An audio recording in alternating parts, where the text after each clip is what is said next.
திராவிட முன்னேற்றக் கழகத்தில் இருக்கிற காங்கிரஸும் விசிகாவும் வெளியே வந்து இன்றைக்கு விஜயோட போய் சேருவதற்கான வாய்ப்புகள் அதிகமாக இருக்கிறது என்று சொல்கிறார்கள். இன்றைக்கி விஜய் வந்து இன்றைக்கி காங்கிரஸினுடைய தலைமையோடு பேசிக்கொண்டிருக்கிறார் என்ற செய்திகள் வருகிறது.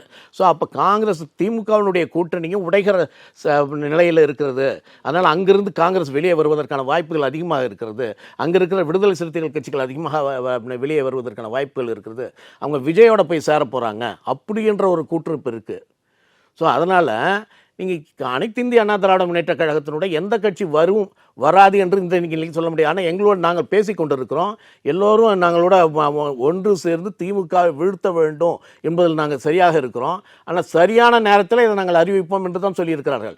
நீங்கள் சொல்கிற மாதிரி ராமதாஸ் வந்து அதிமுகவுக்கும் இவங்க வேறு கட்சிக்கும் அந்த மாதிரியான ஒரு நிலைப்பாடெல்லாம் இல்லை. அவைகளெல்லாம் சரி செய்து அனைத்து இந்திய அண்ணா திராவிட முன்னேற்ற கழகத்தினுடன் சேருவதற்கு அந்த கட்சிகள் தயாராக இருக்கின்றன.